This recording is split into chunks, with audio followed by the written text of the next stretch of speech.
ஓம் சாந்தி. எல்லோரும் குஷியாக இருக்கிறீங்களா?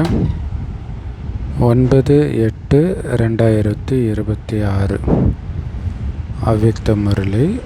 Original date 2/3/2011. பாபா சொல்கிறாங்க, மாஸ்டர் சர்வசக்திவான் அப்படிங்கிற ஸ்வமானத்தில் இருந்து ஒருவருக்கொருவர் ஊக்க உற்சாகம் கொடுத்து சகயோகி ஆகி வீண் எண்ணங்கள்ன்ற எருக்கம் பூவை அர்ப்பணித்து நம்பர் 1 பரிசு பெறுங்கள். இல்லை, ஸோ அந்த ஸ்வமானத்தில் உட்காந்துட்டு இருக்கணும். நான் மாஸ்டர் சர்வசக்திவான். ஸோ அதை பற்றி நேற்று கூட சொன்னார். யார் சதா சக்திகளை கொடுத்துக்கிட்டே இருக்கிறாங்களோ மனதின் மூலமாக அவங்க தான் மாஸ்டர் சர்வசக்திவான்னு சொன்னார். ஸோ அப்போ ஒருவருக்கொருவர் சக்தியும் ஊக்க உற்சாகத்தையும் கொடுத்துக்கிட்டே இருக்கணும். ஸோ அதன் மூலமாக ஒருவருக்கொருவர் உதவியாளராக சகயோகியாக ஆகுறீங்க. அப்போ வீண் எண்ணங்களே வராது. வீண் எண்ணங்களை பாபா எருக்கம்பூவோட கம்பேர் பண்ணுறார். எருக்கம்பூவை அந்த எருக்கஞ்செடியை யாரும் வளர்க்க மாட்டாங்க. அது எங்கோ காட்டில் கிடக்கும். அந்த பிள்ளையார் சதுர்த்தி அப்போ மட்டும் எடுத்துகிட்டு வந்து மாலை செய்வாங்க. ஸோ அப்போ எல்லாராலையும் வெறுக்கப்படக்கூடிய ஒரு மலர் எருக்க மலர்ன்றது. வாசனை இருக்காது, தோற்றமும் நல்லா இருக்காது. அது பறிக்கும் போதே பால் கொட்டும், ட்ரெஸ்ஸு வீணாயிடும், கண்ணில் பட்டுச்சுன்னா கண்ணே போயிடும்னுவாங்க. அந்த மாதிரி வீண் எண்ணங்கள்ன்றார். ஸோ அப்போ அதை பாபா கிட்ட கொடுத்துட்டிங்கன்னா நம்பர் 1 பரிசு கிடைக்கும். இல்லை இவங்க இப்படி அவங்க இப்படி, இது எல்லாமே வீண் எண்ணம். வீண் எண்ணம்ன்ற எருக்கம்பூ, அதை பாபாவுக்கு அர்ப்பணிச்சிட்டா நம்பர் 1 பரிசு உங்களுக்கு தான்றார். இன்றைக்கி நீங்கள் எல்லோரும் மற்றும் நாலாபுறங்கள்லையும் இருக்கக்கூடிய எல்லா குழந்தைங்களுமே அமிர்த வேலையிலிருந்து மிகவும் அன்பு நிறைந்த வாழ்த்துக்களை அன்போடையும் குஷியோடையும் கொடுத்துட்டு இருக்கிறீங்க.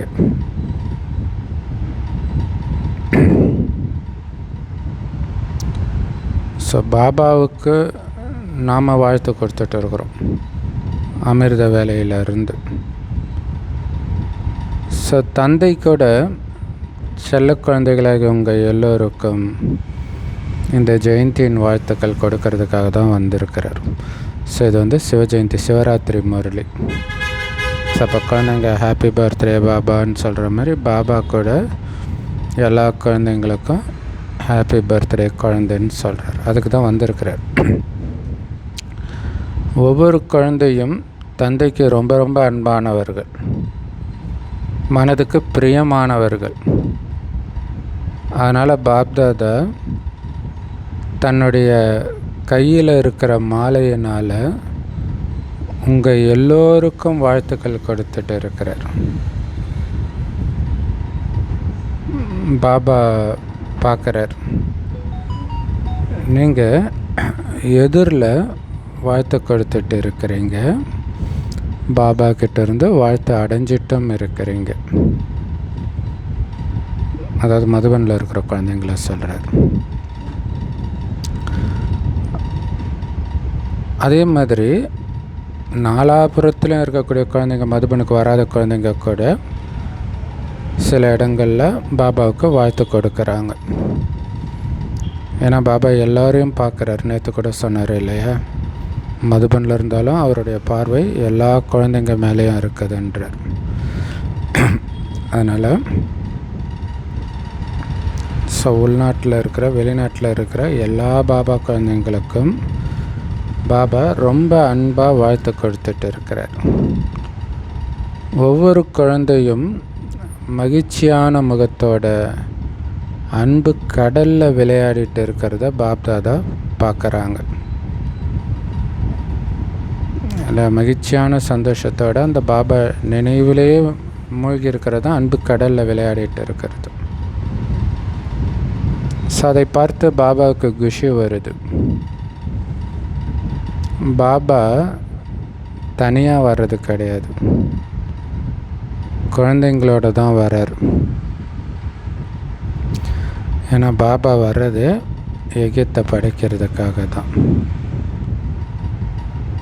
யஜ்யத்தில் யார் இருப்பாங்க? பிராமணர்கள் தான் இருப்பாங்க. ஸோ அதனால் தந்தை தனியாக வர்றது கிடையாது. வரும்போதே குழந்தைங்களை படைக்கிறார் இல்லையா, வந்த உடனே. ஸோ அதனால் குழந்தைங்களோட தான் வந்திருக்கிறார். அதனால தான் இது குழந்தைங்களுக்கும் பர்த்டே. இந்த ஜெயந்தி தான் எல்லா ஜெயந்திகளிலும் விசித்திரமான ஜெயந்தி. முழு கல்பத்திலையும் இந்த ஒரு ஜெயந்தி தான் தந்தை மற்றும் குழந்தைகளுடைய பிறப்பு ஒன்றா நடக்குது. வேறு எங்கேயுமே அப்படி நடக்காது இல்லையா? அதனால் இந்த ஜெயந்தி வைரத்துக்கு சமமான ஜெயந்தின்னு சொல்லப்படுது. பாபாவும் விசேஷமாக ஆதிரத்தின குழந்தைங்களுக்கு விசேஷ வாழ்த்து கொடுக்கிறார். இன்றைக்கி நீங்கள் எல்லோருமே வாழ்த்து கொடுக்க வந்திருக்கிறீங்களா, அல்லது பாபா கிட்ட வாழ்த்து பெறுவதற்கு வந்திருக்கிறீங்களா? ஸோ கூடவே இருப்பீங்க, கூடவே பரப்பீங்க ஒன்றா பரந்தாமத்துக்கு, பிறகு கூடவே சத்தியுகத்துக்கு வருவீங்க, பிரம்மா பாபாவோட ராஜ்யம் செய்வீங்க அப்படின்னு பாபா சொல்கிறார். ஸோ கூடவே இருக்கிறதுக்கான உறுதிமொழி கொடுத்துருக்கிறார். நீங்களும் என்ன சொல்கிறீங்க? எங்கே பாபா இருக்கிறாரோ அங்கே நாங்கள் கூடவே இருப்போம் இல்லையா? இப்போ பாபா எங்கே இருக்கார்? சூக்ஷ்மதனத்தில் தான் இருக்கார் பிரம்ம பாபா. அப்போ நம்மளும் அங்கேயே தானே இருக்கணும் புத்தியினால். ஸோ இது குழந்தைங்க தந்தை கிட்ட கொடுக்குற வாக்கு, தந்தை கூட குழந்தைங்க கிட்ட கொடுக்குற வாக்கு, உறுதிமொழி. சரீரத்தில் நீங்கள் எங்கே வேணும்னாலும் இருக்கலாம்,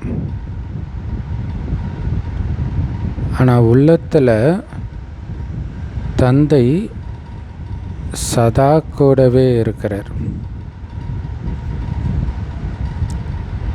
ஸோ இது குழந்தைங்களுக்கும் பொருந்தும், பாபாவுக்கும் பொருந்தும். பாபா எங்கே இருந்தாலும் அவருடைய இதயத்தில் குழந்தைங்க இருக்கிறாங்க, குழந்தைங்க எங்கே இருந்தாலும் அவங்க இதயத்தில் பாபா இருக்கிறாங்க. அதனால தான் தந்தையே திலாராம், இதயத்தை கொள்ளை கொண்டவர் அப்படின்னு சொல்கிறோம். இங்கே நினைவு சின்னமாக தில்வாலா கோயிலும் இருக்குது. அப்போ அனைவரின் உள்ளத்தில் திலாராம் இருக்கிறார் தானே. தந்தை குழந்தைங்க கிட்ட சொல்கிறார், ஒருபோதும் தனியாக இருக்காதீங்க இல்லையா, நமக்கு பாதுகாப்பு கிடையாது, புல்லை பிடிக்கிறோம் பிடிச்சிட்டு போயிடுவான், பாபா பிள்ளையாக பார்த்து பிடிச்சிட்டு போயிடுவான். அதனால் ஒருபோதும் தனியாக இருக்காதீங்க, பாபா கூடவே இருங்க, கூட இருந்தே ஆகணும், வேறு வழியே இல்லை உங்களுக்கு. சூப்பர் இல்லையா? பாபா கொஞ்சம் கொஞ்சமாக எப்படி நம்மளை அப்படியே அவர்கிட்ட அழைச்சிட்டு வராருன்றது ஆச்சரியமாக இருக்குது. நேற்று முரளியிலே அது தெரிஞ்சுது, முந்தா நேற்றுமே இருந்தது, இன்றைக்கி ரொம்ப. ஏன்னா தனிமையாக இருந்தால் மாயா சான்ஸ் எடுத்துக்கும் உங்களை கடத்திட்டு போகிறதுக்கு. இல்லை கோழி கொஞ்சம் தனியாக மேய்ஞ்சதுன்னா கருடன் அலாக்கா தூக்கிட்டு ஓடி போய்டும். ஆனால் தாய் பக்கத்தில் இருந்துச்சுன்னா அது வரும்போதே தாய் ஒரு சவுண்டு கொடுக்கும், டக்குன்னு போய் ரெக்கைக்குள்ளே போய் ஒளிஞ்சிக்கும். அப்போ ரெக்கைக்குள்ளே போயிட்டால் ரெக்கைக்குள்ளே இருந்துக்கிட்டே எல்லா காரியமும் அதால் பண்ண முடியாது. ஆனால் பாபா கூட இருந்துக்கிட்டே நீங்கள் எல்லாமே பண்ண முடியும், பாபா இதே சிம்மாசனத்தில் உட்காந்துக்கிட்டே. ஸோ அதனால் நீங்கள் எப்போவுமே பாபா கூடவே இருந்தீங்கன்னா சுயம் கலங்கரை விளக்கே உங்கள் கூடவே இருக்கிறாருன்னு அர்த்தம்.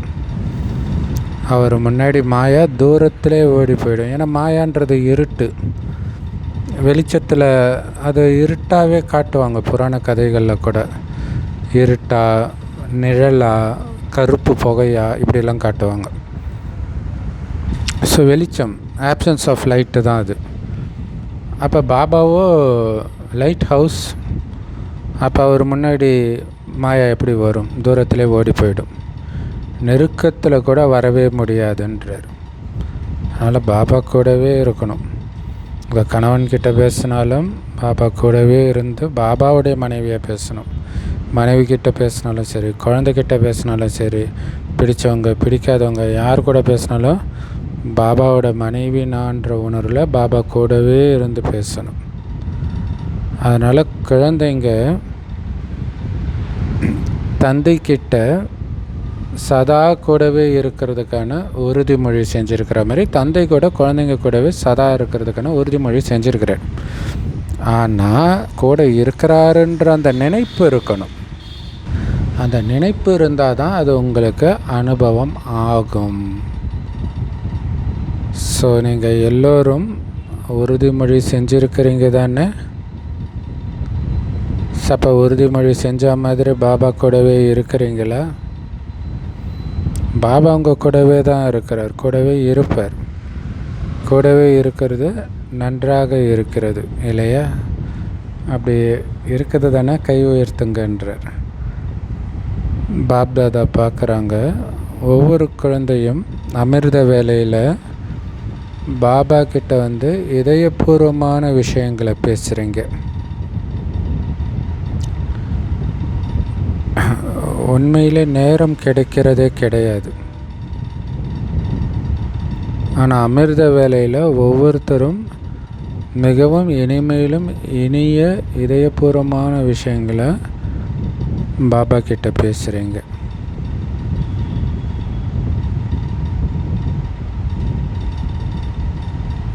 தந்தை கூட ஒவ்வொரு குழந்தைங்களுடைய மனசில் இருக்கிற விஷயங்களை கேட்டு எல்லா விஷயங்களுக்குமே பதில் கொடுக்கிறார். எல்லோருக்கும் ஒரு விஷயத்துடைய குஷி இருக்குது. அது என்னன்னா, நம்ம எப்போ மனதார என்னோட பாபான்னு சொல்கிறோமோ அப்போ பாபா ஆஜராயிடுறார், வந்துடுறார். எஜமானர் ஆஜராகிறார். எஜமானரே ஆஜராகிறார் கூப்பிட்ட உடனே. ஜென்ரலாக வேலைக்காரங்க தானே அப்படி ஆஜராவாங்க. ஸோ இது மனதுக்கான விஷயம் இல்லை, கடவுளையே வசியம் பண்ணி வச்சுருக்குறோம். வேறு எதுவுமே நீங்கள் செய்ய வேண்டிய அவசியம் கிடையாது. மனதார என்னோட பாபான்னு சொன்னால் போதும், எஜமானர் ஆஜராகிடுவார். ஆனால் பக்தி மார்க்கத்தில் பாருங்களாம், ஆவாகனம் பண்ணுறதுக்காக என்னென்ன மந்திரம் ஜபம் அது இதுன்னு பண்ணுறாங்க. ஆனாலும் அங்கே வர்றது கிடையாது. இங்கே மனதார என்னோட அப்பான்னு சொன்ன அடுத்த செகண்ட் உங்கள் முன்னாடி வந்து நிற்கிறேன்றார். எவ்வளோ பெரிய விஷயம் இல்லையா? ஸோ இன்றைக்கி வந்து நாலாபுரத்துலேயும் இனிமையான பாடல் பாப்தாதாவுடைய காதில் ஒலிச்சிட்டு இருக்குது. என்ன பாடல் அது? என்னுடைய பாபா, இனிமையான பாபா, அன்பான பாபா, மேரா பாபா, பியாரா பாபா, மீட்டா பாபா. பாப்தாதா கூட குழந்தைங்களுடைய அன்பில் மூழ்கி இருந்தார். சூப்பர் இல்லையா? குழந்தைங்க எப்படி பாபாவுடைய அன்பில் மூழ்கி இருக்கிறாங்களோ அது மாதிரி பாப்தாதாவும் குழந்தைங்களுடைய அன்பில் மூழ்கி இருந்தார். இப்போவும் மூழ்கி இருக்கிறார். இப்போ பாப்தாதா உங்களுடைய அன்பின் தெய்வீக காரியத்தை பார்த்து சொல்கிறாரு, உங்களுடைய பக்தர்கள் கூட குறைஞ்ச புத்தியுடையவர்கள் கிடையாது. அவங்களும் உங்களுடைய நினைவு சின்னத்தை ரொம்ப கரெக்டாக ஜெராக்ஸ் எடுத்துருக்கிறாங்க, இல்லை அதோடைய நகல் உருவாக்கி இருக்கிறாங்க. துவாபரகத்தில் வராங்க பக்தர்கள், அவங்களுடைய முதல் ஜென்மம் வந்து சதோபிரதானமாக இருக்கும். ஏன்னா பரந்தாமத்துலேருந்து ஆத்மா வருது. அதனால் இன்றைக்கி பக்தர்களுடைய பக்கமும் பார்வை போச்சு. அவங்க வந்து ரொம்ப யுக்தியாக நகல் செஞ்சுருக்கிறாங்க. ஏன்னா ஆரம்ப காலத்தின் உங்களுடைய பக்தர்கள் உங்களுடைய நடைமுறை செயல்களின் நினைவு சின்னங்களையும் மிக நன்றாக நகல் செஞ்சுருக்கிறாங்க. அதில் இப்போ நாம் செய்யக்கூடிய அந்த உயர்ந்த காரியங்களுடைய நகல்களை துவாபரகத்தில் நம்முடைய பக்தர்கள் அதோடைய நினைவு சின்னங்களாக உருவாக்கியிருக்கிறாங்க, இதோடைய ஜெராக்ஸ். ஆனால் இப்போ நீங்கள் நடைமுறையில் அதை பண்ணிகிட்டு இருக்கிறீங்க. அவங்க உருவாக்குனது அதோடைய நினைவு சின்னம். பக்தி முறைகளாக இருக்கட்டும், பக்தி கதைகளாக இருக்கட்டும், எல்லாமே இப்போ நம்ம பண்ணுறதோடைய நினைவு சின்னம் தான். நீங்கள் விரதம் எடுக்கிறீங்க. என்ன விரதம்? தூய்மை விரதம். அதோடைய ஜெராக்ஸாக அவங்களும் விரதம் கடைப்பிடிக்கிறாங்க. இப்போ விரதத்தை ஜெராக்ஸ் எடுத்துருக்கிறாங்க. ஆனால் உங்களுடைய விரதம் ஒரு பிறவி ஃபுல்லாக கடைப்பிடிக்கிறீங்க. அதன் மூலம் பல பிறவிகளுக்கு அந்த விரதம் அப்படியே தொடரும். ஆனால் அவங்க ஒரு நாள் மட்டும் தூய்மையாக இருக்கிறாங்க. ஸோ சாப்பிட்றது, குடிக்கிறது, இதில் சுத்தமாக இருக்கிறாங்க. உங்களுடைய இது 21 பிறவிக்கான விரதம் இல்லை. இப்போ மட்டும் பக்கா விரதம் இருந்துட்டால் அங்கே விரதத்தை கலைக்கிறதுக்கு ராவணன் இருக்க மாட்டான். பக்தர்களுடைய விரதம் வந்து அல்பகாலம், ஜஸ்ட் ஒரு நாளைக்கான விரதம். அதேமாரி கண் விழிக்கிறது. நீங்கள் ஆத்ம உணர்வில் வந்துட்டீங்க, அதாவது வெளிச்சத்துக்கு வந்துட்டீங்க. வந்து முழு உலகத்துடைய இருளை போக்கிட்டீங்க. அரை கல்பத்துக்கு இருள் வரவே வராது. அரை கல்பத்துக்கு மன இருளை போக்கிட்டீங்க. வெளியில் இயற்கையின் துக்கம்ன்ற இருளும் போக்கிடுறீங்க. அதையும் அவங்க வந்து ஜெராக்ஸ் எடுத்துருக்கிறாங்க. என்ன பண்ணுறாங்க? அன்றைக்கி ஒரு நாள் மட்டும் நைட்டு கண் விழிக்கிறாங்க. இன்னொரு விஷயம், நீங்கள் பாபா கிட்ட பலி ஆகிட்டீங்க, உங்களை நீங்களே அர்ப்பணமாக்கிட்டீங்க. ஸோ முழுசாக சமர்ப்பணமாகிட்டீங்க. இதையும் அவங்க நகல் எடுத்திருக்கிறாங்க. ஆனால் தன்னை பலி கொடுக்கறது கிடையாது. எதை பலி கொடுக்குறாங்க தெரியும் தானே? ஆட்டை பலி கொடுக்குறாங்க. ஏன் ஆட்டை பலி கொடுக்குறாங்க? ஏன் வேறு எதையும் பலி கொடுக்கறது இல்லை? எல்லோரும் சிரிக்கிறீங்க. ஸோ உங்களுக்கு தெரியுது, தந்தை குழந்தைகளாகி உங்களுக்கு அடிக்கடி இஷாரா கொடுக்கிறார். நான் என்பதை விடுத்து கருவின்ற உணர்வை தாரணை பண்ணுங்க. நானுங்கிற அந்த அகங்காரம், நான் செய்கிறேன்றதே இருக்கக்கூடாது. பாபா செய்ய வைக்கிறார் இந்த கருவியை பயன்படுத்தி. நான் வெறும் நிமித்தம். நான் இல்லைனாலும் வேறு யார் மூலமாவது அவர் பண்ணிவிடுவார். இல்லை தொடப்பத்தை வச்சு பெருக்கிறனால தொடப்பத்துக்கு என்ன பெருமை? அந்த தொடப்பம் இல்லைனாலும் வேறு தொடப்பத்தை வச்சு பெருக்கிட்டு போகிறாங்க. பெருக்கிறது வேறு யாரும். அந்த மாதிரி தான் நாம். அதனால் அவங்க ஆடை தேர்ந்தெடுத்தாங்க.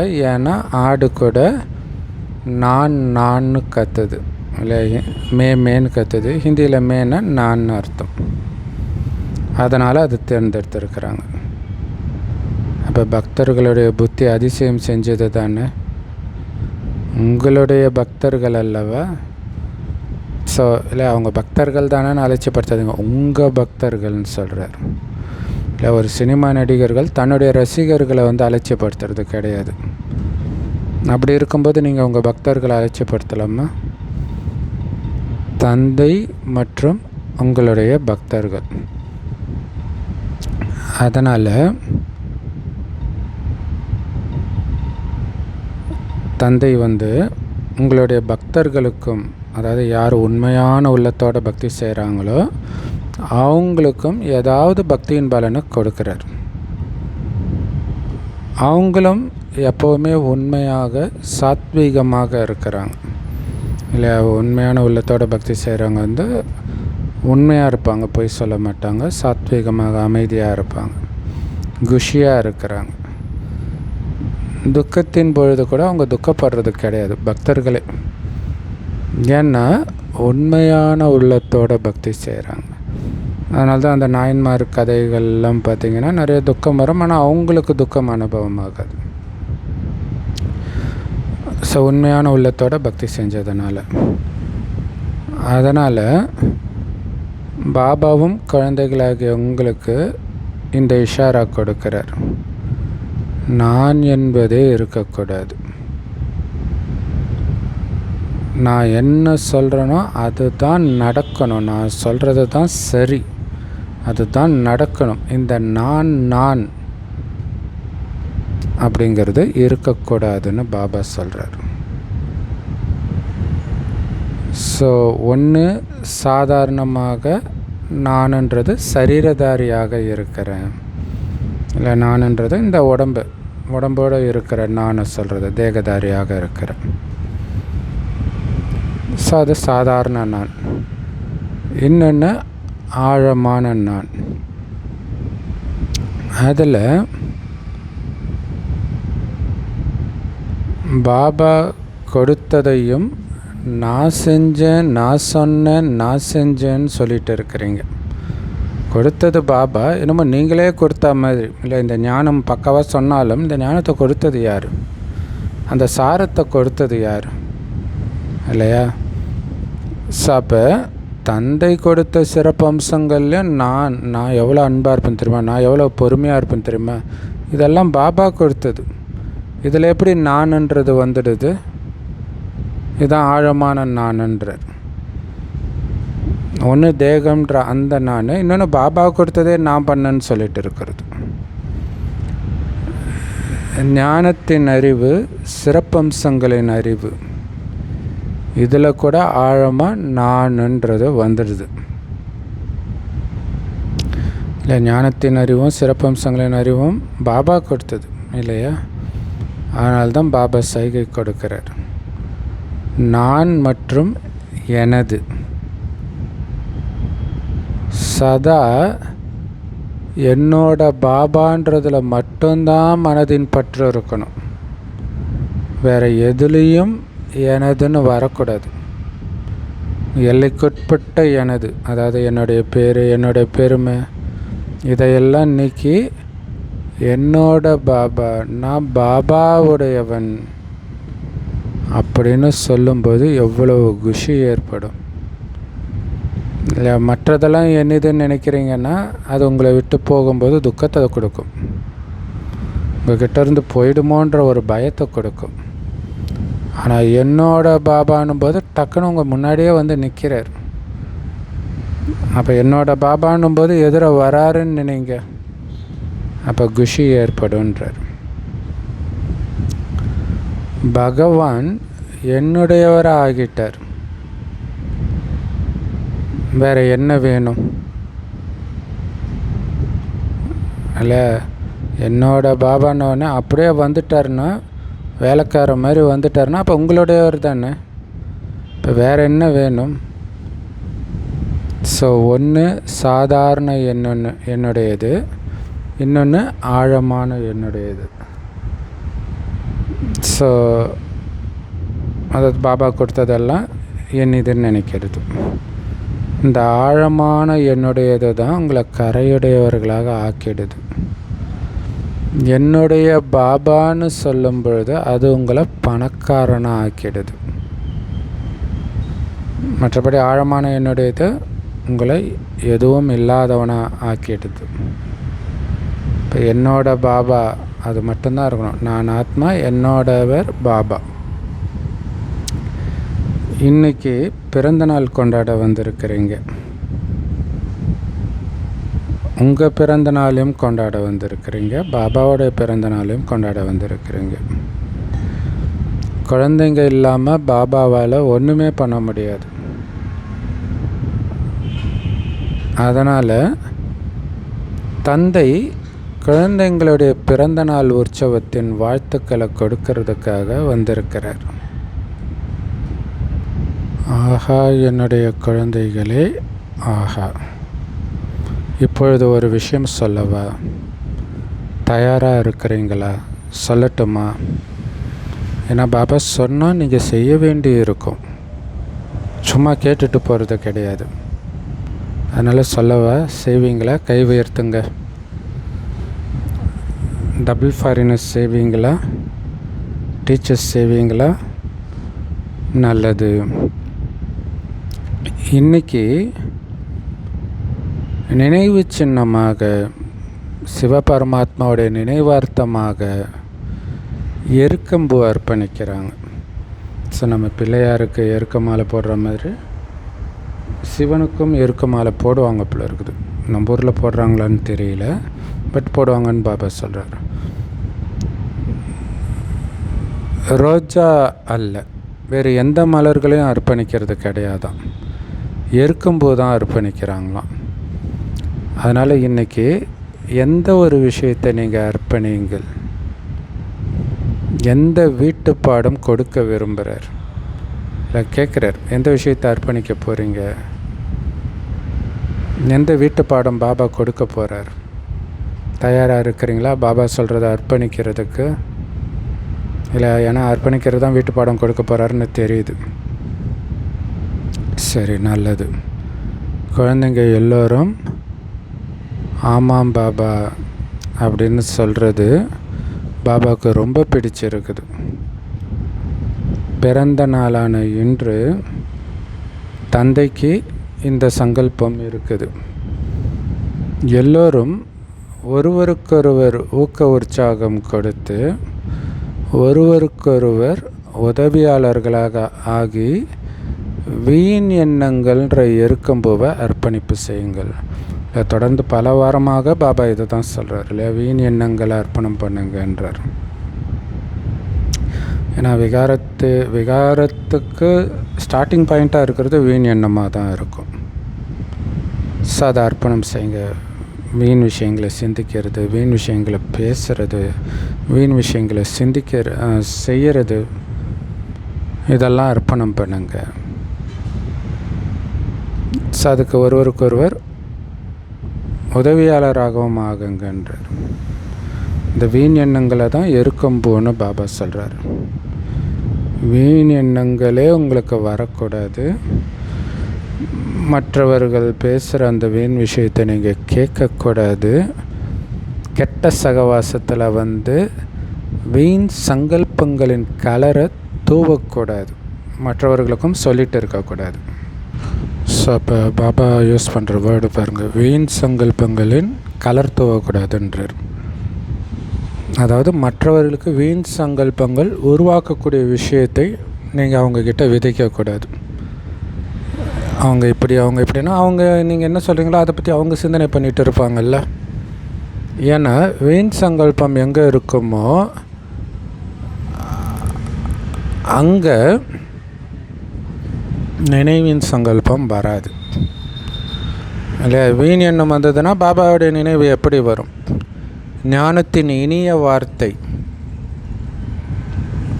முரளின்னு சொல்கிறோம் இல்லையா, அந்த சுத்த சங்கல்பம் நினைவுக்கு வராது இல்லையா. முரளியில் வரக்கூடிய அந்த இனிமையான விஷயங்கள் அது எல்லாமே சுத்த சங்கல்பங்கள் தான். அது எதுவுமே ஞாபகத்துக்கு வராதுன்றார். வீண் எண்ணம் வந்தால் அவங்க முரளி கேட்கலாம், படிக்கலாம், அது அவசியம்தான், பிராமணர்களுடைய நியமம் அது. ஆனால் அவங்க கேட்கறதுன்ற நிலையிலே இருப்பாங்க. ஸோ வீண் விஷயங்களை யோசிக்கிறவங்க முரளியை கேட்கறதுன்ற நிலையில் மட்டும்தான் இருப்பாங்களே தவிர அதை மனதில் சிந்தனை பண்ண மாட்டாங்க. ஸோ இது ரொம்ப முக்கியமான விஷயம். ஆக்சுவலாக இதோடைய நினைவாக பாருங்களாம், பக்தர்கள் கோயிலுக்கு போனாங்கன்னா கோயிலில் அமைதியாக உட்காருவாங்க. வழியில் யார் கூடயும் பேசாமல் யார் வீட்டுக்கும் போகாமல் நேராக வீட்டுக்கு வருவாங்கன்ற நியமம் இருக்குது. நாங்கள் சின்ன வயசுலலாம் அப்படி தான் பண்ணுவோம். இப்போ ஒரு வேளை அதை மறந்துட்டாங்களா என்னன்னு தெரியல அந்த பழக்கம். ஸோ அப்போ பாபாவுடைய ஞான ரத்தினங்கள் கேட்குறோம் அப்படின்னா சென்டரில் கூட பாருங்கள், அந்த முரளி முடிஞ்சோடனே யோகா இருக்கும் இல்லையா? அப்போ அந்த யோகத்தில் வந்து பார்த்திங்கன்னா ஒன்று ஒன்றா எமர்ஜ் ஆகும் அன்றைக்கி முரளியில் என்னென்ன சொன்னார். ஆனால் நம்ம டக்குன்னு மற்ற வேலையை பார்க்க போகிறோம், மற்றவங்களோட பேச போகிறோம்னா முடிஞ்சு போச்சு, எல்லாமே காலி. ஸோ அதனால் வீண் விஷயங்களே வரவிடக்கூடாது இல்லையா? துக்கம் கொடுக்குற விஷயம் விகார விஷயம் இல்லை, வீண் விஷயமே வந்துச்சுன்னா ஞானம் மனதில் வராது. இன்றைக்கி முரளி சூப்பராக இருந்துச்சுன்னு சொல்லுவாங்க, வரதானம் ரொம்ப சூப்பராக இருந்துச்சுன்னு சொல்லுவாங்க. ஆனால் என்ன சொன்னாருன்னு கேட்டால் ஞாபகம் இருக்காது. ஏன்னா வீண் எண்ணங்கள் தான் மனம், அதாவது அந்த நேரம் அனுபவமானது அவங்களுக்கு தெரியுது, ஆனால் என்ன சொன்னார்னு ஞாபகம் இருக்காது. ஸோ அதனால தான் மறுபடியும் ரிவைஸ் பண்ணணும்னு சொல்கிறது. அப்போ ரிவைஸ் பண்ணுற நேரம் வந்து வீண் எண்ணங்கள் உள்ளே விடலை இல்லையா? ஸோ அப்போ ரிவைஸ் பண்ணுறதும் நல்லதாக போச்சு, வீண் எண்ணங்கள் வராமலும் இருக்குது. ஸோ நினைவுக்கு வந்து வீண் எண்ணங்கள் மனம் புத்தியை தன் பக்கம் ஈர்க்கக்கூடியதாக இருக்குது. என்ன தான் முரளி சூப்பராக இருந்தாலும் வரதானம் சூப்பராக இருந்தாலும் மனம் புத்தியை இழுக்கிறது எது? வீண் எண்ணங்கள் தான். ஸோ அதனால தான் அதை கட் பண்ண சொல்கிறார். மிகப்பெரிய எதிரி அந்த வீண் எண்ணங்கள். சின்னதாக இருக்கிற மாதிரி தெரியுது, அதனால தான் குட்டிச்சாத்தானாக காட்டியிருப்பாங்க. நீங்கள் நிறைய தெய்வ சிலைகள் கோயில், அந்த தஞ்சாவூர் நிறைய கோயில்களில் பார்த்திங்கன்னா அந்த தெய்வங்களுக்கு கீழே, குறிப்பாக அந்த கோபுரம் அந்த சிவத்துலலாம் இருக்கக்கூடிய சிலைகளில் பார்த்திங்கன்னா பெண்கள் ஆண்கள் நடனம் ஆடிட்டு இருப்பாங்க, கீழே குட்டிச்சாத்தானம் இருக்கிற மாதிரி இருக்கும், காலில் ஏறுற மாதிரி இருக்கும், ட்ரெஸ்ஸை பிடிச்சி இழுக்கிற மாதிரி இருக்கும். அப்படின்னு அர்த்தம் கவனத்தை தன் பக்கம் இழுக்கிறது. அவங்க ஞான சிந்தனையில் டான்ஸ் ஆடிட்டு இருக்கிறாங்க, ஆடுறவங்கள இது டக்குன்னு பிடிச்சி இழுக்குது அப்படின்னா நான் ஆடுறதுக்கு ட்ரை பண்ணுறவங்கள. ஸோ பாபா முன்னாடி என்ன சொல்கிறீங்கன்னு தெரியுமா? பாபா ஆர்வமான செய்திகள் கேட்கணும் இல்லையா? ஞானம் நிறைந்தவர்களாக ஆக வேண்டி இருக்குது. ஆனால் வீண் விஷயங்கள் பதவி அடையிறதுல நஷ்டமாக்கிடும்ன்றார்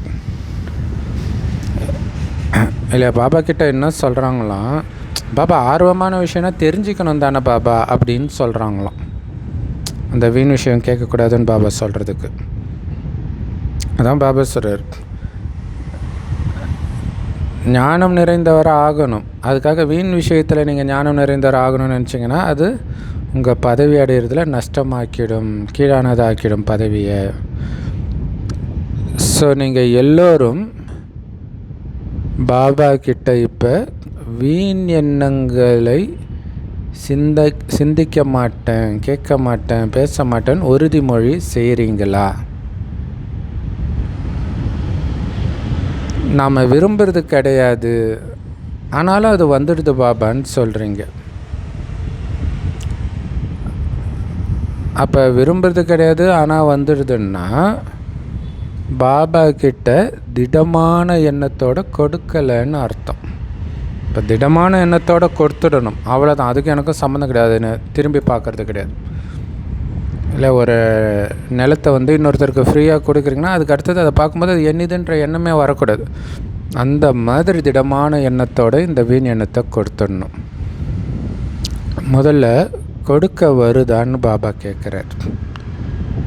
தந்தைக்கிட்ட கொடுத்துட்டீங்களா?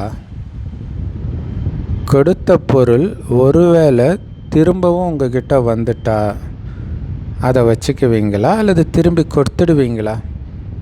பாபா இது உங்களுது பாபா. இல்லை ஒருத்தருடைய பொருள் காசை கீழே விழுதுன்னா எடுத்து கொடுப்பீங்க தானே, ஏன்னா அது உங்களது கிடையாது. அதாவது நீங்கள் கூட கொடுத்துருக்கலாம், அவங்க உங்ககிட்ட கடன் வாங்கியிருக்கலாம், அதை நீங்கள் திருப்பி கொடுத்துருக்கலாம். கொடுத்ததை கை நழுவி விழுது, அதுக்காக நீங்கள் எடுத்து வச்சுக்குவீங்களா? ஏன்னா நீங்கள் திருப்பி அவர்கிட்ட கொடுத்துட்டீங்க, இப்போ அது அவரோடது. ஒருவேளை கொடுத்த பொருள் நீங்கள் உங்களோடவே வச்சுக்கிட்டீங்க அப்படின்னா உங்களுக்கு என்ன பட்டம் கொடுக்கப்படும் தெரியும் தானே? இல்லை திருடுறதுன்னு பேர், அதுக்கு பேர் திருட்டு பட்டம் கொடுக்கப்படும். தந்தைக்கிட்ட ஒரு முறை உங்களுடைய விருப்பத்தோடு திடமாக கொடுத்துடுங்கன்றார். விருப்பத்தோடு கொடுக்குறேன்ட்டு எழுதுவாங்க இல்லையா, என் மன விருப்பத்தோடு கொடுக்குறேன், பூர்ண சம்மதத்தோடு கொடுக்குறேன், அந்த மாதிரி கொடுத்துடுங்க, திடமாக கொடுத்துடுங்க. பிறகு செக் பண்ணுங்க, அடிக்கடி கொடுத்த பொருள் என்கிட்ட திரும்பி வரலதானே அப்படின்னு செக் பண்ணுங்கள். பாபா இங்கே பாருங்க பாபா வந்துருச்சு, இந்தாங்க பாபா எடுத்துக்கோங்க பாபான்னு டக்குன்னு கொடுங்க. அந்த கொடுக்கறத தான் பாபா புள்ளியாக இந்த விஷயத்துக்கு முற்றுப்புள்ளி வச்சுட்டு பாபா புள்ளியாக நினைக்கிறது. ஸோ மற்றவங்களுடைய பொருளை தன்னுடையதாக ஆக்கிக்கிறது நல்லது கிடையாது. இதுதான் சிவன் சொத்துக்குள்ள நாசம். சூப்பர் இல்லையா? குலம்ன்றது ஜென்மமாக உங்களுக்கு நஷ்டத்தை ஏற்படுத்துது. சிவனுக்கு நீங்கள் கொடுத்த உடனே அது சிவனுடைய சொத்தாயிடுச்சு. அதை நீங்கள் திரும்ப எடுத்துக்கிட்டிங்கன்னா பல ஜென்மத்திற்கு உங்களுக்கு நஷ்டத்தை ஏற்படுத்துது. அதான் சொல்கிறார், மற்றவங்களுடைய பொருளை உங்களுடையதாக ஆக்கிக்கிறது நல்லது கிடையாது. அதனால் தினமும் தூங்குறதுக்கு முன்னாடி சோதனை செய்யுங்க. இன்றைக்கி முழு நாளும் எந்த வீண் எண்ணமும் வரலதானே, எந்த வீண் எண்ணமும் செய்யலை தானே, சிந்திக்கலை தானே அப்படின்னு தினமும் செக் பண்ண சொல்கிறார். ஏதாவது வந்துச்சா, அதுக்கு காரணம் என்ன, ஆரம்ப புள்ளி என்ன, அதை அழிக்கணும், அதை அவாய்ட் பண்ணணும் நாளையிலேருந்துன்னு உறுதி எடுங்க. ஸோ அதுக்கு டைரி வைக்க சொல்கிறார். பிஸ்னஸ் மேன் எப்படி டைரி வச்சு கணக்கு எழுதுவாங்களோ அந்த மாதிரி வைக்க சொல்கிறார் சார்ட். கொடுத்த பொருளை திரும்பவும் பெற்றுக்கொள்ளவில்லை தானே. இன்றைக்கி பிறந்த நாள் பரிசு கொடுக்கறதுக்கு தைரியம் இருக்குது தானே. ஏன்னா பாபா கேட்குற பரிசு என்ன, வீண் எண்ணங்களை பரிசாக கொடுக்க சொல்கிறார். தைரியம் இருக்குதா, கை உயர்த்துங்க. தைரியம் இருக்குதா? எங்கே தைரியம் இருக்குதோ அங்கே பாப்தாதாவும் உங்களுக்கு பரிசு கொடுப்பார். நீங்கள் மனதார என்னுடைய பாபான்னு சொல்லுங்கள், தானாக அங்கே மாயா ஓடி போயிடுன்றார். அப்போ வீண் எண்ணம் ஒரு மாயா தானே. என்னோட பாபா, நான் பாபாவோட உட்காந்து ஏன் முன்னாடி வந்து நிற்கிறியா, வீண் எண்ணம் என்னன்னா டக்குன்னு ஓடி போயிடும். இரக்கமுள்ள கருணை உள்ளம் கொண்டவர் பாபா. நீங்கள் இந்த பொருளை எடுத்துக்கோங்க அப்படின்னு சொல்லுங்கள். நீங்கள் மனதார சொல்லும் பொழுது தந்தை அதிகப்படியான பரிசு கொடுப்பார். ஏன்னா தைரியம் உங்களுடையது, அதிகப்படியான உதவி தந்தை கொடுப்பார். அந்த பரிசு என்ன, அந்த குணத்தை வர வைக்கிறது, வீண் எண்ணங்களை வென்றவராக ஆக்க வைக்கிறது. நீங்கள் தைரியம் வைங்க, பாபா இதை எடுத்துக்கோங்க பாபான்னு மனதார சொல்லுங்கள், டக்குன்னு அது காணாமல் போய்டுன்ற. ஸோ நிறைய பாபா குழந்தைங்க சொல்கிறாங்க, ஏதோ ஒன்று நினச்சேன் டக்குன்னு மறந்து போயிடுச்சு. ஸோ அப்போ அங்கே பாபா உதவி பண்ணுறாரு இல்லை, அதிகப்படியான உதவி தந்தை கொடுப்பாருன்றார். தைரியமாக நான் இதை மறக்கணும்னு சொல்லுங்கள், டக்குன்னு மறக்க வைப்பார். உங்களை எந்த மாயா வாட்டினாலும் பாபா நான் இதிலேருந்து விடுபட விரும்புகிறேன்னு மனதார சொல்லுங்கள், எப்படி விடுபட வைக்கிறாருன்னு பாருங்கள். ஆனால் விடுபட முடியாமல் நீங்கள் துடிக்கிறது வேறு விஷயம், ஆனால் விடுபட வைப்பார், கட் பண்ணிவிடுவார் தேவையில்லாத ரிலேஷன் எல்லாத்தையுமே. ஸோ எங்கே தைரியம் இருக்குதோ அங்கே தந்தையுடைய உதவி கண்டிப்பாக இருக்கும்.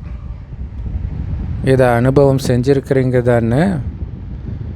ஏன்னா பாப்தாதா நீண்ட காலமாக எச்சரிக்கை கொடுக்கிறார். இப்போ தீவிர முயற்சிக்கான வழி 3 புள்ளி வைக்கிறது. ஸோ இப்போ வீண் எண்ணங்களை இதெல்லாம் நிறுத்துறது எப்படி, அதுதான் தீவிர முயற்சி. அதுக்கான வழி பாபா சொல்கிறார். 3 புள்ளி வைங்க. இல்லை தமிழை பொறுத்த வரைக்கும் கடைசியில் அக்கன்னா 3 புள்ளி இருக்கும், ஆயுத எழுத்துன்ட்டு. அப்போ ஒரு புள்ளி நான் புள்ளியாக இருக்கிறேன் இல்லையா, நம்ம ஆத்மா புள்ளியாக இருக்கிறோம்.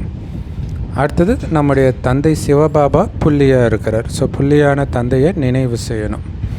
அடுத்தது கடந்து முடிந்தவைகளுக்கு முற்றுப்புள்ளி வைக்கணும். ஸோ அது 3வது புள்ளி. ஸோ இந்த 3 புள்ளியை டக்குன்னு நீங்கள் ஞாபகம் வச்சுக்கிட்டாலே வீண் விஷயங்களை மறந்துடலாம் ஒரு செகண்டில். இதைத்தான் பாப்தாதா புள்ளியாகுங்கள், புள்ளியை பாருங்கள், புள்ளி வையுங்கள்னு சொல்கிறார். சூப்பரில் புள்ளியாகி புள்ளியை பார்த்து புள்ளியை வையுங்கள். அதனால தான் புள்ளிக்கு மிகுந்த மகத்துவம் இருக்குது. இன்றைய நாட்களில் கூட புள்ளிக்கு அதிக மகத்துவம் இருக்குது. ஸோ புள்ளிக்கு அதிக மகத்துவம் இருக்குது. ஸோ புள்ளின்றது பிந்துக்கு 0ன்னு ஒரு அர்த்தம் இருக்குது. ஸோ 0க்கு அதிக மகத்துவம் இருக்குது இல்லையா? பைசா என்றாங்க.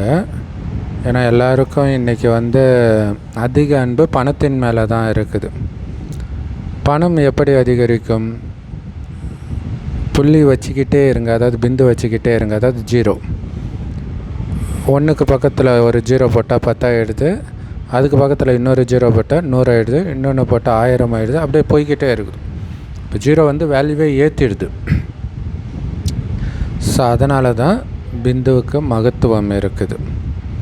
ஆனால் உண்மையான பிந்து எது அப்படிங்கிறத மறந்துட்டீங்க இல்லை? இன்றைக்கி பாபாவை நினைக்க தான் அங்கே பல கோடி மடங்கு உங்களுக்கு பல ஜென்மத்துக்கு கிடைக்குது.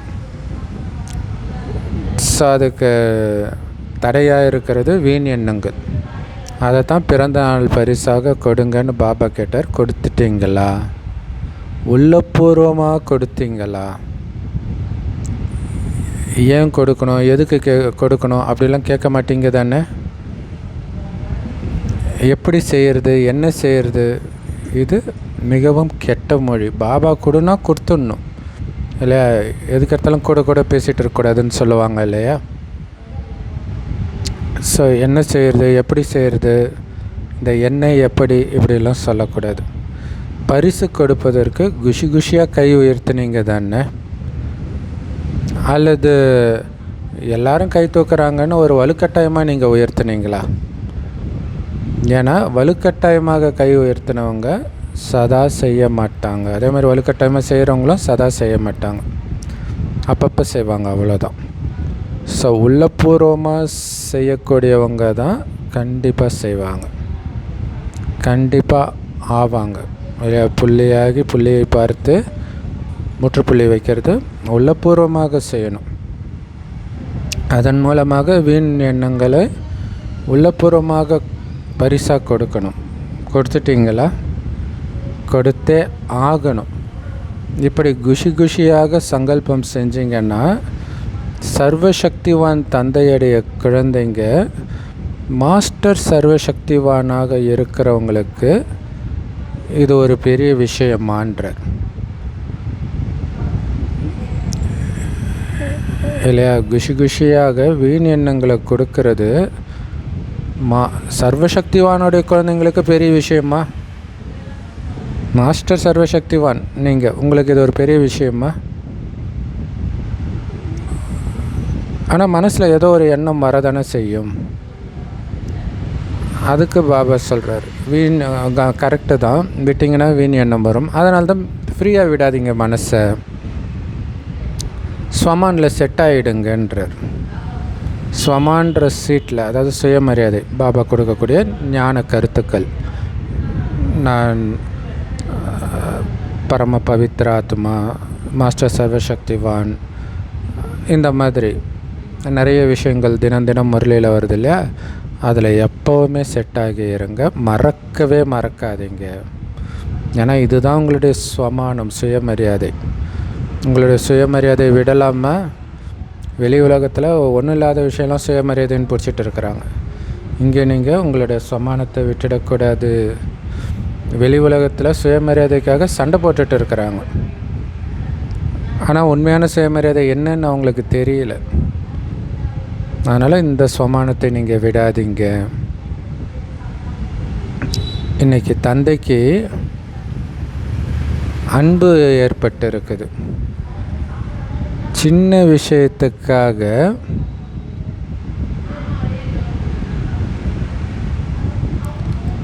தன்னுடைய ஸ்வமானம் பரமாத்மா மூலமாக நமக்கு கிடைச்சிருக்கிற இந்த ஸ்வமானம், அடுத்தது மனிதர்கள் மூலமாக அடைந்த ஸ்வமானம், அதில் கூட எவ்வளோ போதை இருக்குது. மனிதர்கள் மூலமாக கிடைக்கிற ஒரு பதவி, அந்த மாதிரி ஒரு மரியாதை, அதுக்கே அவங்களுக்கு எவ்வளோ போதை இருக்குது. அப்படி இருக்கும் பொழுது கடவுள் மூலமாகவே உங்களுக்கு கொடுக்கப்பட்ட மரியாதை இது. இப்போ அது எவ்வளோ போதை கொடுக்கணும் இல்லையா? பரமாத்மா மூலமாக கிடைச்சிருக்கிற மரியாதை இது, ஸ்வமான் இது. மாஸ்டர் சர்வசக்திவான் சொன்னது யார்? கடவுள் சொல்கிறார். அதனால் நீங்கள் என்ன வேணுமோ அதை செஞ்சிட முடியும். அதான் மாஸ்டர் சர்வசக்திவான். எப்படிப்பட்ட தடையையும் வெல்ல முடியும். ஏன்னா அதற்கான சக்தி உங்ககிட்ட இருக்குது. தைரியம் இருக்குது தானே? தலையசைங்க இருக்குதுன்னு கையசைக்காதீங்க. தைரியம் இருக்குதா? நீங்கள் செய்ய வைக்கணும், கவனம் ஏற்படுத்தணும். ஏன்னா நீங்கள் செய்விப்பவர் ஆத்மா இல்லையா? நீங்கள் செய்வீங்க மற்றும் கவனம் ஏற்படுத்தி செய்விப்பீர்கள், செய்ய வைப்பீங்க. ஏன்னா நீங்கள் கருவி இல்லையா?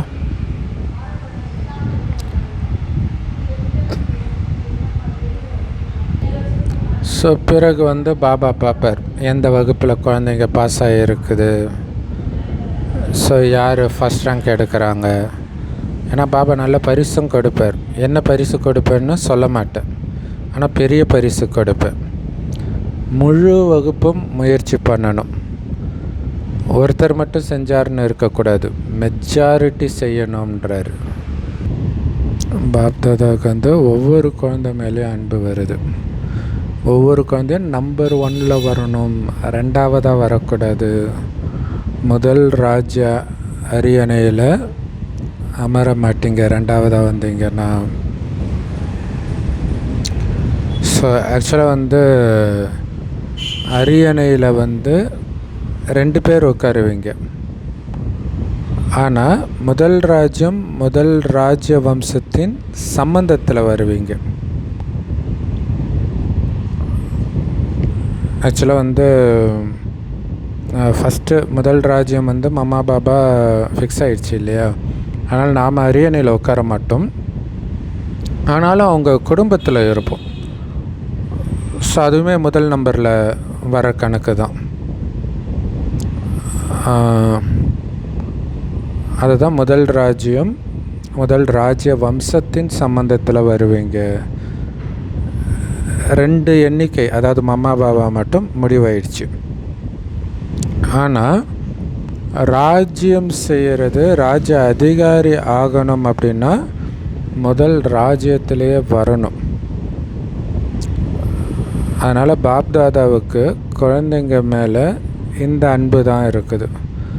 ஒவ்வொரு குழந்தையும் ஏதாவது ஒரு சிறப்பம்சத்தில் நம்பர் 1 வரணும்.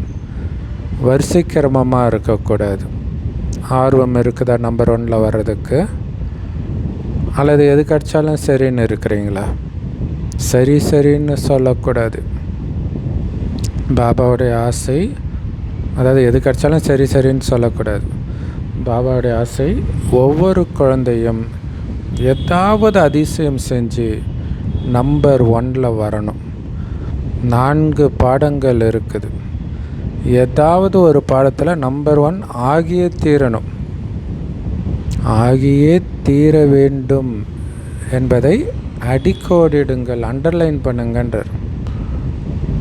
சரி, அதிக உழைப்பு கொடுக்கவில்லை, ஏதாவது ஒரு பாடத்தில் நம்பர் 1, இது ஈஸி தானே இல்லையா? எல்லாத்துலேயும் நம்பர் 1 ஆகுன்னா அதிக உழைப்பு ஆயிடுது. இங்கே ஏதோ ஒரு பாடத்தில் நம்பர் 1 தானே பாபா சொல்கிறார்.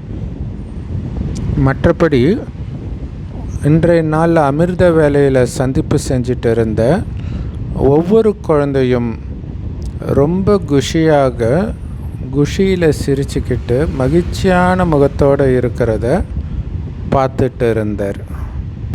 ஸோ பாபாவுமே ஒவ்வொரு குழந்தைக்கும் சதா பறக்கும் கலையில் இருக்கிறதுக்கான வரம் தான் கொடுக்குறார். இல்லை, நடக்கிற கலை கிடையாது, பறக்கும் கலை. இல்லை, நடக்கிற நேரம் ஓடுற நேரம்லாம் முடிஞ்சிச்சு, இப்போ பறக்கிற நேரம், ஆனந்தத்தில் பறக்கணும். எப்படி பாப்தாதாவுடைய இன்றைய வரதானம். ஸோ அதனால் பாப்தாதாவுடைய இன்றைய வரதானத்தை நினைவில் வச்சுக்கோங்க. பாபா எனக்கு பறக்கும் கலையில் இருப்பதற்கான வரதானம் கொடுத்துருக்கிறாரு. இல்லை, அதாவது தீவிர முயற்சிக்கான வரதானம் அது. ஸோ ஆஞ்சநேயருக்கு வந்து கடைசியில் தான் அந்த பறக்கிற சக்தி கிடைக்கும். ஆரம்பத்தில் இருக்கும், ஆனால் அதை மறந்துடுவார். ஸோ அதே மாதிரி தான் பாபா குழந்தை ஆனவொடனே அவர் கொடுக்குறாரு, ஆனால் நம்ம மறந்துடுறோம். கொஞ்சம் கொஞ்சமாக ஞாபகப்படுத்திக்கிட்டே இருக்கிறார். அதனால தான் ஞாபகம் வச்சுக்கோங்க இன்றைய வரதானத்தன்றார்.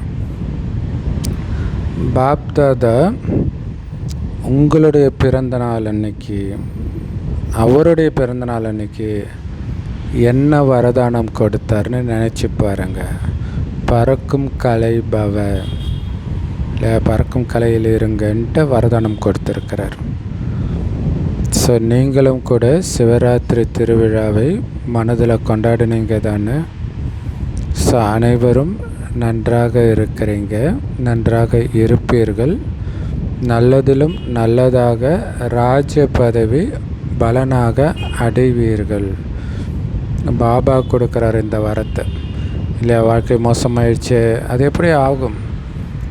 ஆகாதுன்றார். நல்லதிலும் நல்லதாகத்தான் இருக்கும், எல்லாத்துலேயும் நன்மை இருக்கும். ஸோ அதில் அசைக்க முடியாத நம்பிக்கை இருந்தால் சோர்ந்து போக மாட்டோம். ஸோ இப்போவும் நல்லா இருக்கிறீங்க, இனியும் நல்லா தான் இருப்பீங்க. சத்தியுகத்திலும் மிக உயர்ந்த ராஜ பதவியை பலனாக அடைவீங்கன்றார். எல்லோருமே நல்லா இருக்கிறீங்க தானே. ஏன்னா பாபா நல்லதை மட்டும்தான் பார்க்குறார். நல்லது, அப்போ நல்லா இருக்கிற குழந்தைங்கள மட்டும்தான் அவர் பார்க்குறாருன்னு வந்துடுது இல்லையா. ஸோ அப்போ நம்மளை பார்க்கணுன்னா நம்ம நல்லா இருக்கணும். ஸோ பாபா சொல்கிறாங்க, நாலாபுறத்துலேயும் இருக்கக்கூடிய குழந்தைங்க, அவங்க எதிரில் இருந்தாலும் சரி, அவங்கவுங்க இடத்துல இருந்தாலும் சரி, எல்லோரையும் பாப்தாதா பார்த்து சந்தோஷம் அடைகிறார். ஸோ குழந்தைங்களும் பாபாவுடைய சந்திப்பு, பாப்தாதா மிலனை பார்த்து சந்தோஷம் அடைகிறாங்க. ஆனால் இன்றைக்கி சங்கல்பம் வைங்க. என்ன சங்கல்பம்? சதா குஷியாகத்தான் இருப்பேன், என்ன ஆனாலும் நான் குஷியாக தான் இருப்பேன். அப்பப்போ குஷியாக இருக்கிறவங்க கிடையாது, சதா குஷி. யார் பார்த்தாலும், அதாவது சில நடிகைகள் பார்த்தா ஆச்சரியமாக இருக்கும், எப்படா எப்போவுமே சிரிச்சுக்கிட்டே இருக்கிறாங்க அப்படின்ட்டு. இப்போ திருவண்ணாமலை சிவன் கோயிலுக்கு வந்து நடிகை சாய் பல்லவி போனாங்க. இப்போ பார்த்தா சிரிச்சுக்கிட்டே இருக்கிறாங்க, எப்படி இவங்களால் சாத்தியமாக இருக்குது அப்படின்ட்டு. அப்போ கடவுளே, சிவன் கோயிலுக்கு போனவங்களே அவ்வளோ குஷினா, ஆனால் எப்போவுமே அவங்க சிரிச்சுட்டு தான் இருப்பாங்கன்னு நினைக்கிறேன்.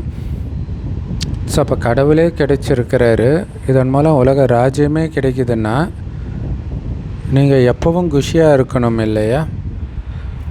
ஸோ உங்கள் முகத்தை யார் பார்த்தாலும் இவங்க ரொம்ப பாக்கியவான் ஆத்மாவாக தெரிகிறாரு அப்படின்னு யோசிக்கணும்.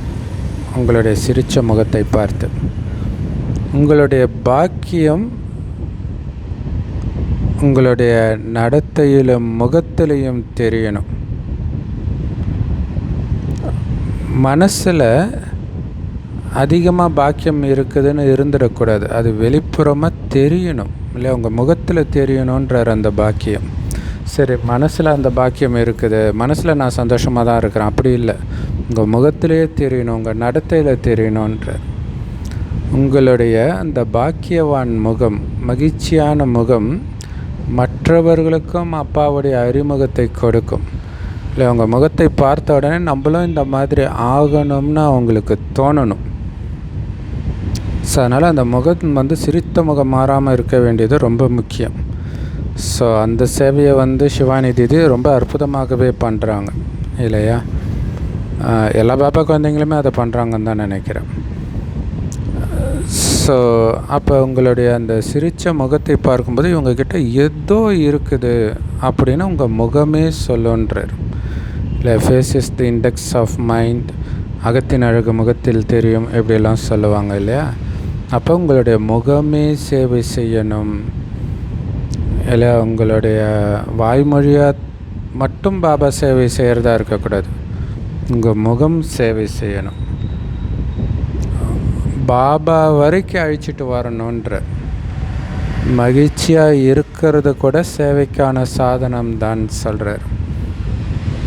அதனால் நாலாபுறங்களிலும் இருக்கக்கூடிய குழந்தைங்களுக்கு உங்களுடைய பிறந்த நாளுக்கான பல கோடி மடங்கு வாழ்த்துக்கள் வாழ்த்துக்கள் வாழ்த்துக்கள் அப்படின்னு சொல்லி பாபா முடிக்கிறாரு. ஸோ இது எங்கள் சென்டருக்கே ஒரு சிஸ்டர் வந்தாங்க. நம்ம கேட்போம் இல்லையா, எப்படி வந்தீங்க, எதன் மூலமாக உங்களுக்கு தெரிஞ்சுது அப்படின்ட்டு. அதுக்கு அவங்க சொல்கிறாங்க, எங்கள் தெருவில் ஒரு அம்மா இருக்கிறாங்க, அவங்களுடைய கணவன் இறந்துட்டார், குழந்தைங்களும் இறந்துட்டாங்க, அவ்வளோ துக்கமாக இருப்பாங்க. அவங்க இங்கே வர ஆரம்பித்தாங்க, அப்போத்துலேருந்து அவ்வளவு சந்தோஷமாக இருக்கிறாங்க, அவங்க முகத்தை பார்த்தாலே அவ்வளோ சந்தோஷமாக இருந்துச்சு.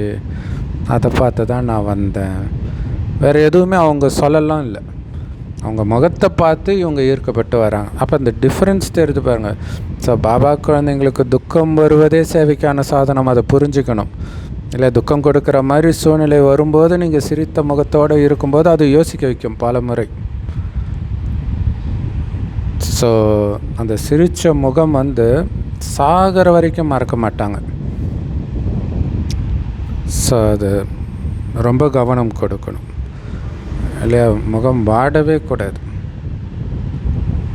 உங்கள் முகத்தின் மூலமாக சேவை நடக்கணுன்றார். இத்தனைக்கு நீங்கள் மேக்கப் போடலை, விலை உயர்ந்த ஆடை போடலை, எதுவும் இல்லை. அப்போ அதுதான் அந்த தெய்வீக புன்னகை இல்லையா. வரதானம். சந்தேக எண்ணங்களை அழித்து மாயாவை வெல்லக்கூடிய வெற்றி ரத்தினம் ஆகுங்கள். ஸோ அதுக்கு விளக்கம், ஒருபோதும் முன்கூட்டியே நான் ஒருவேளை தோல்வி அடைஞ்சிடுவேனோ தெரியலையேன்ற இந்த சந்தேக எண்ணமே வரக்கூடாதுன்ற. எப்போ சந்தேக புத்தியுடையவர் ஆகுறீங்களோ அப்போ தான் தோல்வியை அடையிறீங்கன்ற. இல்லை, ஒரு கம்பத்தை பிடிச்சிட்டு நீங்கள் தொங்குறீங்கன்னா நீங்கள் அதை விடுறதுக்கு முன்னாடி நான் விட்டுடுவேன்ற எண்ணம் வரும், அப்போ தான் விடுவீங்களே. ஸோ அதனால் நான் வெற்றி அடைஞ்சு காட்டுவேன்ற சங்கல்பம் சதா இருக்கணும். நான் கண்டிப்பாக ஜெயிச்சிடுவேன், அந்த எண்ணம் தான் எப்போவுமே இருக்கணும், எப்படிப்பட்ட மாயா வந்தாலும். ஏன்னா வெற்றி என்னுடைய பிறப்புரிமை. இந்த மாதிரி அதிகாரியாகி காரியம் செஞ்சிங்கன்னா வெற்றிக்கான அதிகாரம் பலனாக கிடைச்சிடும். இதன் மூலமாக வெற்றி ரத்தினமாகிடுவீங்க. இல்லை, வெற்றி என்னுடைய பிறப்புரிமை. என்னோட பாபானா பாபா முன்னாடி நிற்பார். வெற்றி என்னுடைய பிறப்புரிமைன்ற அந்த அதிகாரம் இருந்தால் வெற்றி உங்களுக்கு கண்டிப்பாக கிடைச்சிடும்ன்றார். ஸோ அதை தான் என்னை யாராலையும் ஜெயிக்க முடியாதுன்ட்டு பீஷ்ம பிதாமகர் சொல்லுவார். அதனாலே அவரை யாராலையும் ஜெயிக்க முடியாது. ஸோ அது திரும்ப திரும்ப மைண்டுக்குள்ளே ஓடிக்கிட்டே இருக்கணும், வெற்றி என்னுடைய பிறப்புரிமை அப்படின்ட்டு. ஸோ அதனால் மாஸ்டர் ஞானம் நிறைந்தவருடைய வாயில் நான் ஜெயிப்பனா தெரியலையேன்ற வார்த்தை ஒருபோதும் வரக்கூடாதுன்றார்.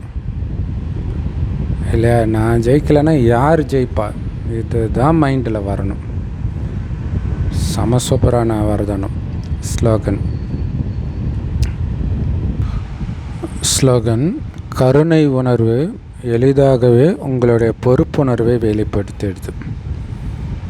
இல்லை, ஒருத்தர் மேலே கருணை வரும் பொழுது தானாகவே அவங்களுக்கு தேவையான சக்தியை நிரப்புறது என்னுடைய பொறுப்பு அப்படின்ற உணர்வை வெளிப்படுத்துது.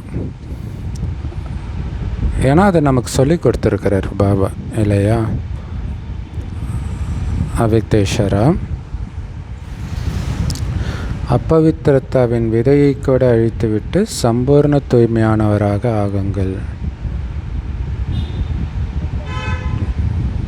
தொட்டாசுருங்கி இலை ஸ்லைட்டாக விரல் பட்டாலே அப்படியே சுருங்கிடும். அப்படின்னு அர்த்தம் சக்தியற்றதாக ஆகிடுது.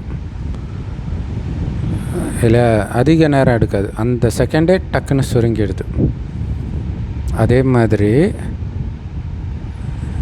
நீங்கள் ஒரு வினாடியின் சுத்த சங்கல்பத்தின் சக்தியின் மூலமாக மாயாவை தொட்டாசுருங்கி மாதிரி மயக்கமடைய செய்யுங்கன்ற.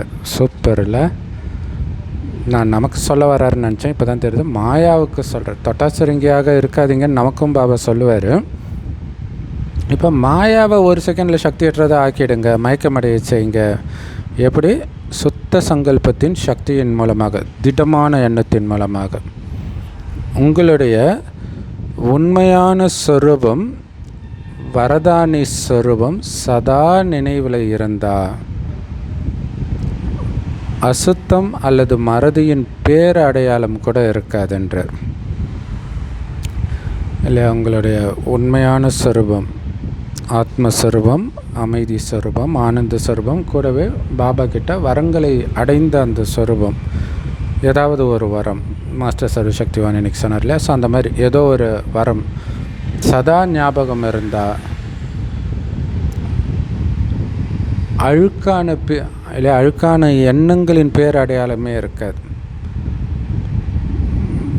ஞாபக மறதி, பாபாவை நினைக்கல, ஞானத்தை மறந்துட்டேன் அப்படின்ற பேர் அடையாளமே இருக்காது. ஸோ அதுக்கு தான் எப்போவுமே மைண்டுக்கு ஒர்க்கை கொடுத்துக்கிட்டே இருக்கணும், பிஸியாக வச்சுருக்கணும், ஞானத்தில் ஃப்ரீயாகவே விடக்கூடாது. ஏன்னா அப்படி இருந்தால் தான் மாயாவை மயக்கமடைய செய்வீங்க, இல்லாட்டினா நீங்கள் மயக்கமடைஞ்சிடுவீங்க. செம powerful Murli. Om Shanti. Love you Bap Dada. Thank you Bap Dada. குஷியாக இருங்க, குளிர்ச்சியாக இருங்க.